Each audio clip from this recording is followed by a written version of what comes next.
السلام علیکم ورحمۃ اللہ وبرکاتہ۔ ڈیئر اسٹوڈنٹس اینڈ ویورز، آج کی لیکچر میں انشاءاللہ ہم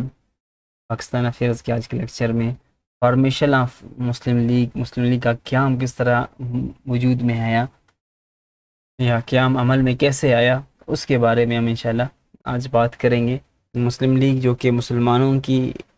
جو پہلی برصغیر میں پہلی جو ہے سیاسی جماعت رہی ہے، اس کے حوالے سے کس نے جو ہے اس کی بنیاد وغیرہ رکھی۔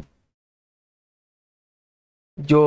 اس سے پہلے ہم نے شملہ ڈیکلریشن کے بارے میں بات کی تھی، اس میں کافی مسلمانوں کو جو ہے کافی حد تک کامیابی ملی، چنانچہ اس کامیابی کو انہوں نے اپنے لیے ایک بہترین جو ہے ایک اچیومنٹ سمجھ کر اپنے اس آرگنائزیشنل موومنٹ کو اور جو پولیٹیکل آرگنائزیشن کی جدوجہد ہے اس کو جو ہے آگے جاری رکھتے ہوئے انہوں نے جو ہے یہ فیصلہ کیا کہ اب بھی مسلمانوں کے لیے لازمی ہے کہ ان کا جو ہے ایک سیاسی ایک آرگنائزیشن ہو، سیاسی ایک پلیٹ فارم ہو جہاں پہ وہ اپنے پولیٹیکل سیاسی جو ہے حقوق کی جنگ لڑ سکے۔ اور کانگریس چونکہ ابھی بالکل مسلمانوں کے خلاف ہو چکا تھا، ان کے اینٹی مسلم ایکٹیویٹیز جو ہے یہ سب ان سب نے کی وجہ سے بھی مسلمان جو ہے یہ سب سوچنے پہ مجبور ہو گئے کہ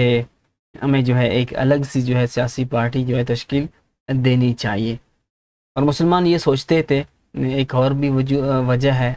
جو مسلم لیگ بننے کی، وہ یہ تھی کہ مسلمان یہ سوچتے تھے کہ ابھی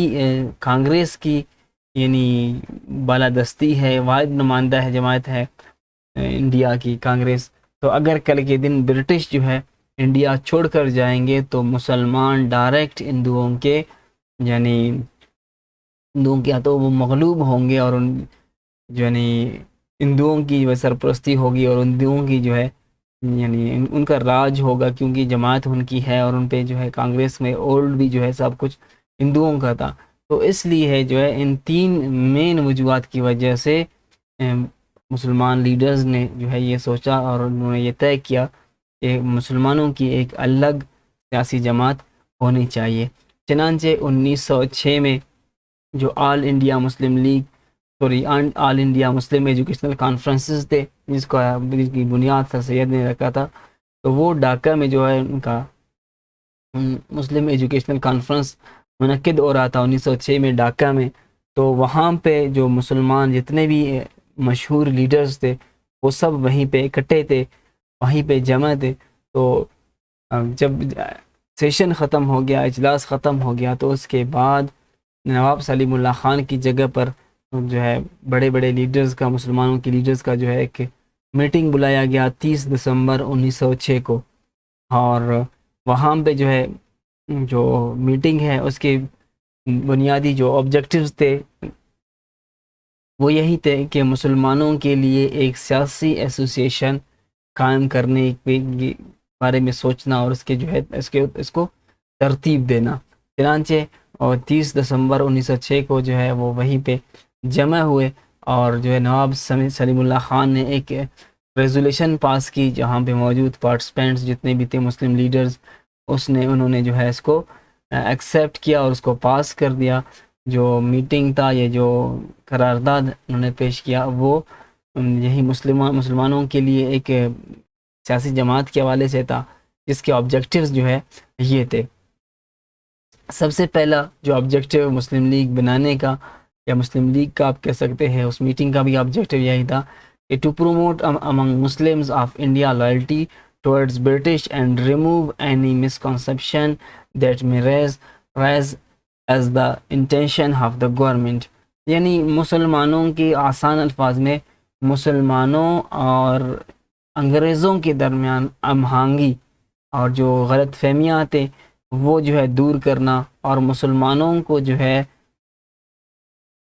اس بات پہ قائل کرنا کہ وہ جو ہے انگریزوں کا وفادار، مسلمانوں کو انگریزوں کا وفادار بنانا اور انگریزوں کی جو غلط فہمیاں ہیں ان کو دور کرنا، یہ مین جو ہے آبجیکٹیو تھا مسلم لیگ بنانے کا۔ چنانچہ اگرچہ کچھ سال بعد یہ چینج بھی ہو گیا۔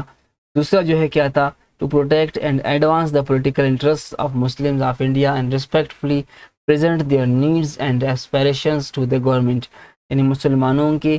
حقوق کا تحفظ کرنا اور جو ہے مسلمانوں کے جو نیڈز ہے، ڈیمانڈز ہے، ان کے خواہشات ہے یا ان کے یعنی سجیشنز ہیں، ان کو جو ہے فارمل انداز میں جو ہے مدبانہ انداز میں انگریز کے یا گورنمنٹ کے سامنے ان کو پیش کرنا۔ تیسرا جو ہے وہ یہ تھا to prevent the rise among the Muslims of India of any feelings of hostility towards other communities، یعنی مسلمانوں کا اور دوسری جو کمیونٹیز تھے، بدھ تھے، عیسائی تھے، جو بدھ مت تھے، عیسائی، ہندو وغیرہ، ان کے درمیان میں آپس میں جو ہے ایک فرینڈلی جو ہے کمیونٹی قائم کرنا، ایک فرینڈلی ماحول جو ہے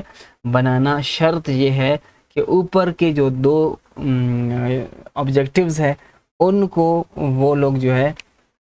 بریک نہ کریں اور ان کے یہ خلاف نہ ہو، ان کو مد نظر رکھتے ہوئے یعنی دوسرے مذاہب کے، دوسرے کمیونٹیز کے ساتھ اچھے تعلقات، اچھے روابط رکھنا۔ یہ تین مین آبجیکٹیوز تھے یعنی آل انڈیا مسلم لیگ بنانے کے۔ نواب محسن الملک، نواب وقار الملک، یہ دونوں جو ہے اس کے پہلے جوائنٹ سیکرٹری مقرر ہو گئے، اور مولانا محمد علی جوہر نے جو ہے مسلم لیگ کا یا اس کے رولز اور ریگولیشنز کا جو ہے ڈرافٹ اس نے جو ہے بنایا، جس کو بعد میں گرین بک کہا جانے لگا۔ تو پہلے جو جوائنٹ سیکرٹری رہ چکے ہیں مسلم لیگ کے وہ نواب وقار الملک اور نواب محسن الملک، اور اس کو ڈرافٹ رول اور ریگولیشن کے جو ہے ڈرافٹ بنانے والے وہ مولانا محمد علی جوہر تھے۔ چنانچہ اس کے بعد یہاں پہ جو ہے اگرچہ مسلم لیگ کا قیام یہیں پہ وجود میں آیا، اور ڈھاکہ میں جو ہے 30 دسمبر 1906 کو کا وجود یعنی اس کا قیام عمل میں لایا گیا۔ اس کے بعد جو باقاعدہ پہلا جو سیشن تھا، اینول سیشن تھا آل انڈیا مسلم لیگ کا، وہ جو ہے 29 اور 30 دسمبر، سوری یہاں پہ مسٹیک ہوئی ہے، 29 اور 30 دسمبر 1907 کو جو ہے وہ کراچی میں، جہاں پہ مسلم لیگ کا سالانہ اجلاس منعقد ہو رہا تھا، کراچی میں 29 اور 30 دسمبر 1907 کو باقاعدہ مسلم لیگ کا پہلا اجلاس وہاں پہ منعقد ہوا۔ سر آدمجی پیر بھائی جو کہ نے اجلاس کی، پہلے مسلم لیگ کے پہلے اجلاس کی صدارت کی، اور جو آبجیکٹیوز تھے، جو ڈرافٹ مولانا محمد علی جوہر نے بنایا تھا، جو آبجیکٹیوز مسلم لیگ کے تھے، اس کو یہیں پہ پیش کیا گیا۔ یعنی اس اجلاس کا بھی یہی ایجنڈا تھا، کیونکہ یہ پہلا جو ہے مسلم لیگ کا جو ہے باقاعدہ ایک سیشن تھا، یہیں پہ پہلا اس کا باقاعدہ اجلاس ہو گیا آدم جی پیر بھائی کے زیر صدارت 29 اور 30 دسمبر 1907 کو۔ لیکن یہاں پہ بھی مسلم لیگ کے صدر اور جنرل سیکرٹری وغیرہ کا جو ہے یہ فیصلہ نہیں ہوا۔ کچھ مہینے بعد 18 مارچ 1908 کو علی گڑھ میں ایک اور سیشن بلایا گیا، جہاں پہ جو ہے سر آغا خان کو پہلا پریزیڈنٹ آف مسلم لیگ اس کو الیکٹ کیا گیا، اور میجر احسن بلگرامی جو ہے وہ ایز اے سیکرٹری جو ہے مسلم لیگ کے سیکرٹری الیکٹ ہو گئے۔ یعنی آپ کہہ سکتے ہیں کہ مسلم لیگ کا جو پہلا صدر ہے وہ سر آغا خان، اور مسلم لیگ کا پہلا جو سیکرٹری ہے وہ میجر حسن بلگرامی، اور جوائنٹ سیکرٹری وہ نواب محسن الملک اور نواب وقار الملک جو ہے یہ اس کے تھے۔ تو یہ مسلمانوں کی پہلی جماعت جو کہ مسلم لیگ کا وجود یعنی قیام وجود میں آیا، اس کی ڈیٹیلز تھی۔ انشاءاللہ جو آپ لوگوں کو نوٹس ہیں وہاں پہ بھی آپ لوگ اس کو ڈیٹیل سے دیکھیں، باقی آپ لوگوں کو اس حوالے سے اسائنمنٹ بھی دی جائے گی۔ تو مین جو چیزیں ہیں وہ آپ لوگوں کو بتا دی گئی۔ وی ہوپ کیا یو ہیو گاٹ دس۔ اگر پھر بھی کوئی کویسچن وغیرہ پوچھنا ہو، کچھ سمجھ نہ آیا ہو تو کائنڈلی جو کویسچن آنسر سیشن کا جو ٹائم آپ لوگوں کو دیا جاتا ہے اس ٹائم جو ہے اپنے کویسچنس پوچھ سکتے ہیں۔ But these all are for registered students. جو اسٹوڈنٹس رجسٹرڈ نہیں ہیں، اپنا رجسٹریشن کروانا چاہتے ہیں، وہ دیے گئے نمبرز پر رابطہ کر کے اپنا رجسٹریشن کمپلیٹ کروا سکتے ہیں۔ اپنا خیال رکھیے گا، بہت بہت شکریہ۔